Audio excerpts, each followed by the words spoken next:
La Genèse, chapitre 30. Lorsque Rachel vit qu'elle ne donnait point d'enfant à Jacob, elle porta envie à sa sœur et elle dit à Jacob, « Donne-moi des enfants, ou je meurs. » La colère de Jacob s'enflamma contre Rachel, et il dit, « Suis-je à la place de Dieu qui t'empêche d'être féconde ?» Elle dit, « Voici ma servante Bila, va vers elle, qu'elle enfante sur mes genoux, et que par elle j'ai aussi des fils. » Et elle lui donna pour femme Bila, sa servante, et Jacob alla vers elle. Bila devint enceinte, et enfanta un fils à Jacob. Rachel dit, « Dieu m'a rendu justice. Il a entendu ma voix, et il m'a donné un fils. » C'est pourquoi elle l'appela du nom de Dan. Bila, servante de Rachel, devint encore enceinte. Elle enfanta un second fils à Jacob. Rachel dit, « J'ai lutté divinement contre ma sœur, et j'ai vaincu. » Et elle l'appela du nom de Nephtali. Léa, voyant qu'elle avait cessé d'enfanter, prit Zilpa, sa servante, et la donna pour femme à Jacob. Zilpa, servante de Léa, enfanta un fils à Jacob. Léa dit, « Quel bonheur !» et elle l'appela du nom de Gad. Zilpa, servante de Léa, enfanta un second fils à Jacob. Léa dit, « Que je suis heureuse, car les filles me diront heureuse. » Et elle l'appela du nom d'Azer. Ruben sortit au temps de la moisson des blés, et trouva des mandragores dans les champs. Il les apporta à Léa, sa mère. Alors Rachel dit à Léa, « Donne-moi, je te prie, des mandragores de ton fils. » Elle lui répondit, « Est-ce peu que tu aies pris mon mari, pour que tu prennes aussi les mandragores de mon fils ?» Et Rachel dit, « Eh bien, il couchera avec toi cette nuit pour les mandragores de ton fils. » Le soir, comme Jacob revenait des champs, Léa sortit à sa rencontre et dit, « C'est vers moi que tu viendras, car je t'ai acheté pour les mandragores de mon fils. » Et il coucha avec elle cette nuit. Dieu exauça Léa qui devint enceinte et enfanta un cinquième fils à Jacob. Léa dit, « Dieu m'a donné mon salaire, parce que j'ai donné ma servante à mon mari. » Et elle l'appela du nom d'Issachar. Léa devint encore enceinte et enfanta un sixième fils à Jacob. Léa dit, « Dieu m'a fait un beau don. Cette fois, mon mari habitera avec moi, car je lui ai enfanté 6 fils. » Et elle l'appela du nom de Zabulon. Ensuite, elle enfanta une fille, qu'elle appela du nom de Dina. Dieu se souvint de Rachel, il l'exauça, et il la rendit féconde. Elle devint enceinte et enfanta un fils, et elle dit, « Dieu a enlevé mon opprobre. » Et elle lui donna le nom de Joseph, en disant, « Que l'Éternel m'ajoute un autre fils. » Lorsque Rachel eut enfanté Joseph, Jacob dit à Laban, « Laisse-moi partir, pour que je m'en aille chez moi, dans mon pays. Donne-moi mes femmes et mes enfants, pour lesquels je t'ai servi, et je m'en irai, car tu sais quel service j'ai fait pour toi. » Laban lui dit, « Puissais-je trouver grâce à tes yeux? Je vois bien que l'Éternel m'a béni à cause de toi. Fixe-moi ton salaire, et je te le donnerai. » Jacob lui dit, « Tu sais comment je t'ai servi, et ce qu'est devenu ton troupeau avec moi. Car le peu que tu avais avant moi, c'est beaucoup accru, et l'Éternel t'a béni sur mes pas. Maintenant, quand travaillerai-je aussi pour ma maison? » Laban dit, « Que te donnerai-je? » Et Jacob répondit, « Tu ne me donneras rien. Si tu consens à ce que je vais te dire, je ferai paître encore ton troupeau, et je le garderai. Je parcourrai aujourd'hui tout ton troupeau. Mais à part parmi les brebis tout agneau tacheté et marqueté, et tout agneau noir. Et parmi les chèvres, tout ce qui est marqueté et tacheté sera mon salaire. Ma droiture répondra pour moi. Demain, quand tu viendras voir mon salaire, tout ce qui ne sera pas tacheté et marqueté parmi les chèvres et noir parmi les agneaux, ce sera de ma part un vol. » Et Laban dit, « Eh bien, qu'il en soit selon ta parole. » Ce même jour, il mit à part les boucs rayés et marquetés, toutes les chèvres tachetées et marquetées, toutes celles où il y avait du blanc, et tout ce qui était noir parmi les brebis, il les remit entre les mains de ses fils. Puis il mit l'espace de 3 journées de chemin entre lui et Jacob fit paître le reste du troupeau de Laban. Jacob prit des branches vertes de peuplier, d'amandier et de platane. Il y pela des bandes blanches, mettant à nu le blanc qui était sur les branches. Puis il plaça les branches qu'il avait pelées dans les auges, dans les abreuvoirs, sous les yeux des brebis qui venaient de boire. Puis il plaça les branches qu'il avait pelées dans les auges, dans les abreuvoirs, sous les yeux des brebis qui venaient boire, pour qu'elles entrassent en chaleur en venant boire. Les brebis entraient en chaleur près des branches, et elles faisaient des petits rayés, tachetés et marquetés. Jacob séparait les agneaux, et il mettait ensemble tout ce qui était rayé, et tout ce qui était noir dans le troupeau de Laban. Il se fit ainsi des troupeaux à part, qu'il ne réunit point au troupeau de Laban. Toutes les fois que les brebis vigoureuses entraient en chaleur, Jacob plaçait les branches dans les auges, sous les yeux des brebis, pour qu'elles entrassent en chaleur près des branches. Quand les brebis étaient chétives, il ne les plaçait point, de sorte que les chétives étaient pour Laban et les vigoureuses pour Jacob. Cet homme devint de plus en plus riche. Il eut du menu bétail en abondance, des servantes et des serviteurs, des chameaux et des ânes.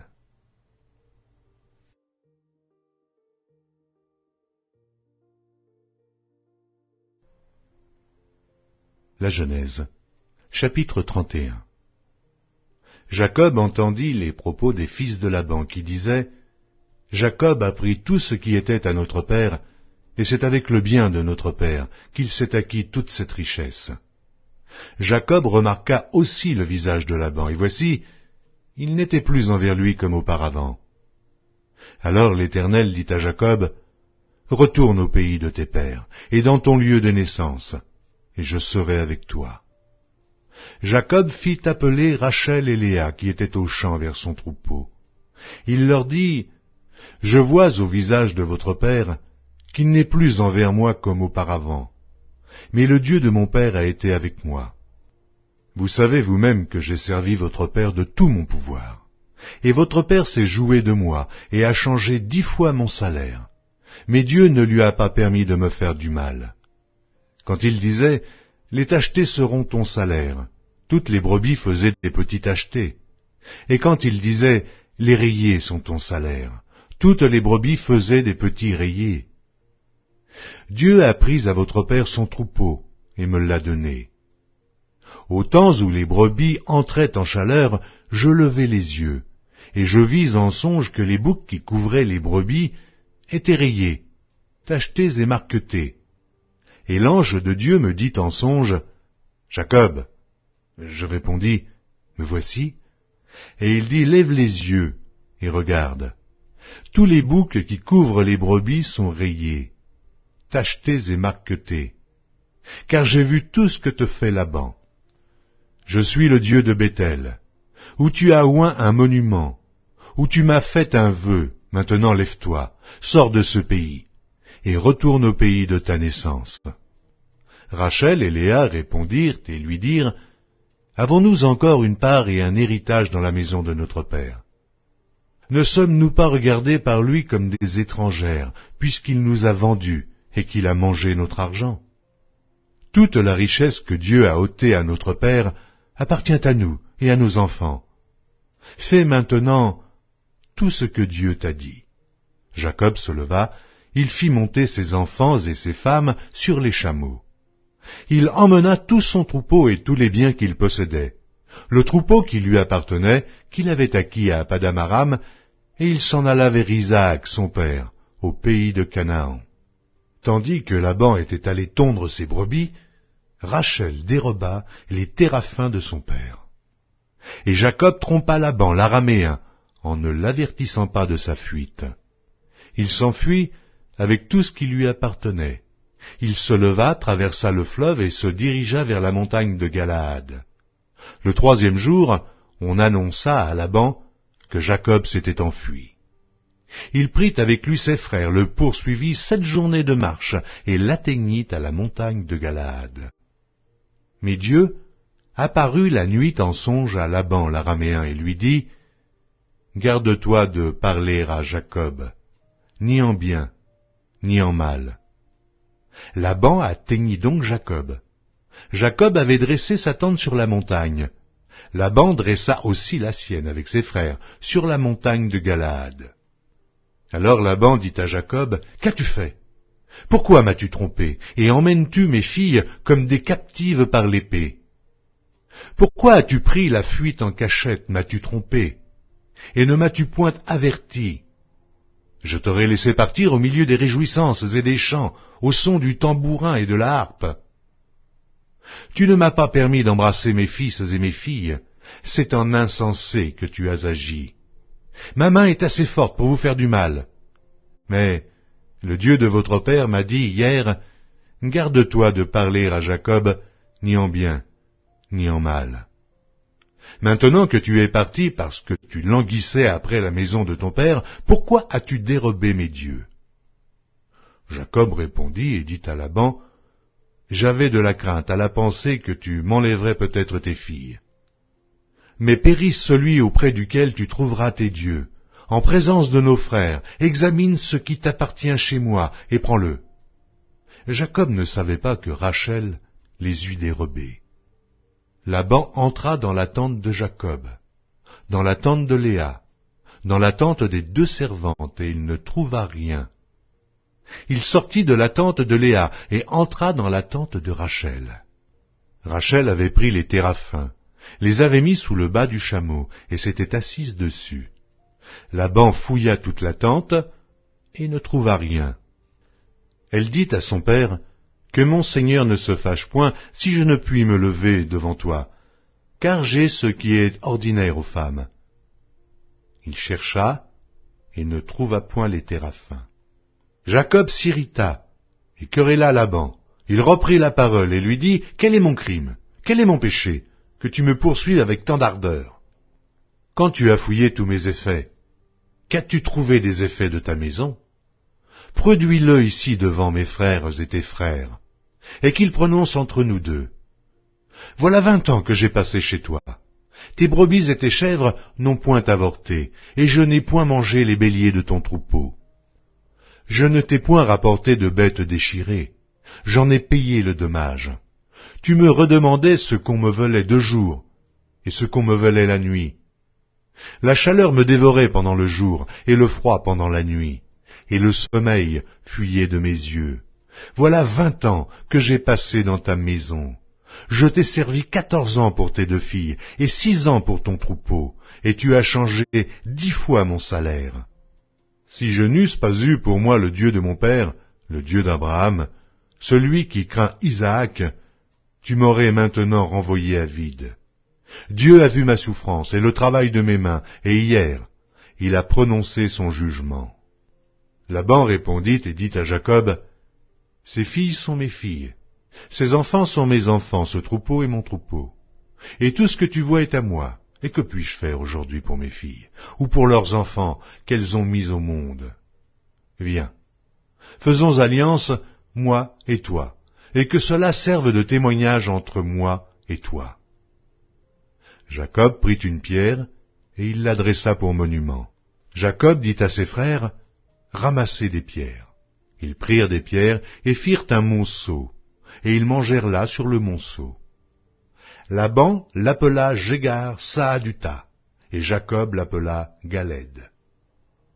Laban dit, « Que ce monceau serve aujourd'hui de témoignage entre moi et toi. » C'est pourquoi on lui a donné le nom de Galed. On l'appelle aussi Mitzpah, parce que Laban dit, « Que l'Éternel veille sur toi et sur moi, quand nous nous serons l'un et l'autre perdus de vue. Si tu maltraites mes filles, et si tu prends encore d'autres femmes, ce n'est pas un homme qui sera avec nous, prends-y garde. C'est Dieu qui sera témoin entre moi et toi. Laban dit à Jacob, « Voici ce monceau, et voici ce monument que j'ai élevé entre moi et toi. Que ce monceau soit témoin, et que ce monument soit témoin, que je n'irai point vers toi au-delà de ce monceau, et que tu ne viendras point vers moi au-delà de ce monceau et de ce monument, pour agir méchamment.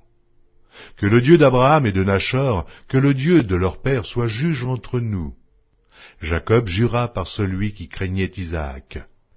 Jacob offrit un sacrifice sur la montagne, et il invita ses frères à manger. Ils mangèrent donc et passèrent la nuit sur la montagne. Laban se leva de bon matin, baisa ses fils et ses filles, et les bénit. Ensuite, il partit pour retourner dans sa demeure.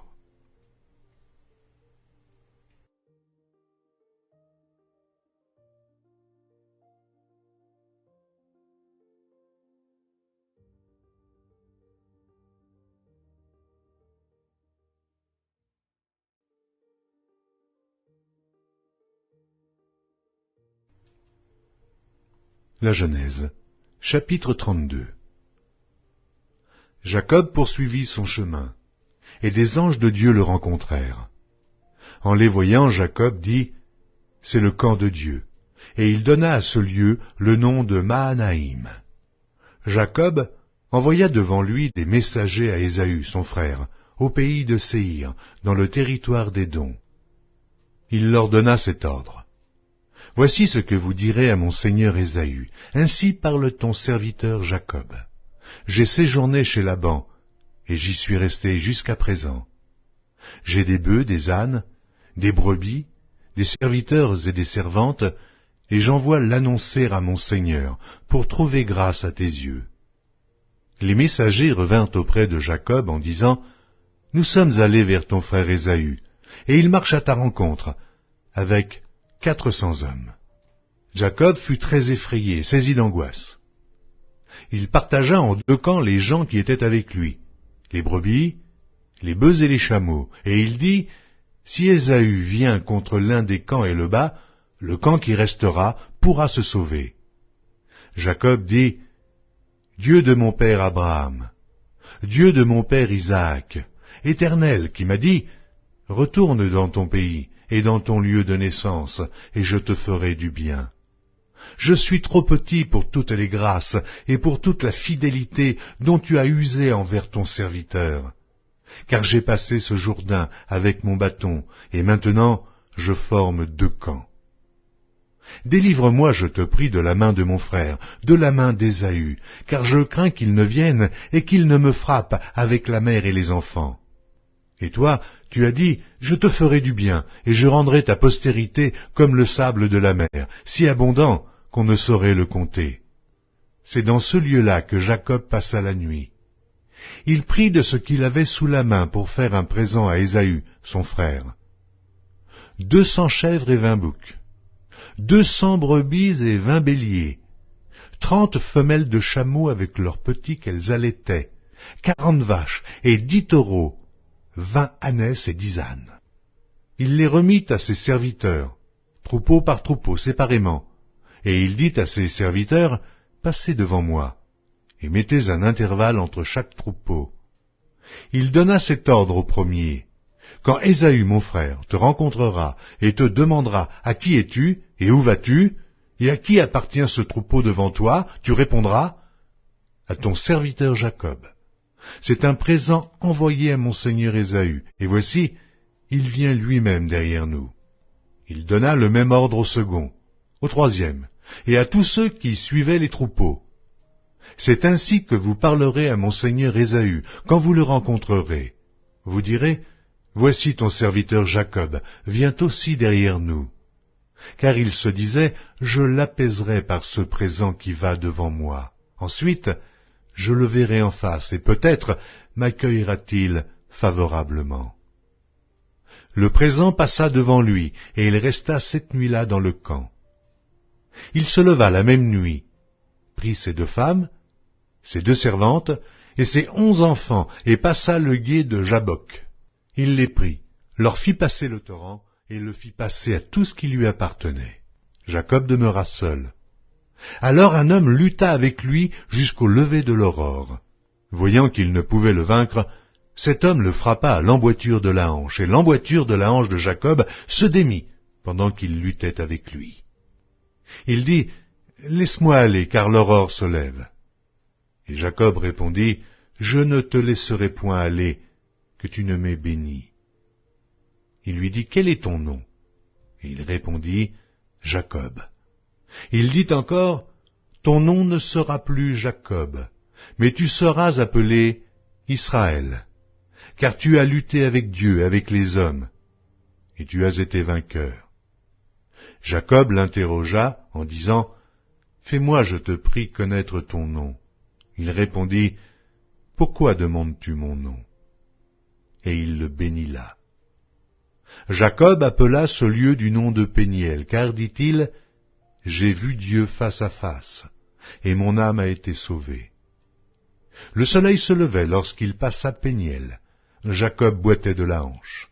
C'est pourquoi, jusqu'à ce jour, les enfants d'Israël ne mangent point le tendon qui est à l'emboîture de la hanche, car Dieu frappa Jacob à l'emboîture de la hanche, au tendon.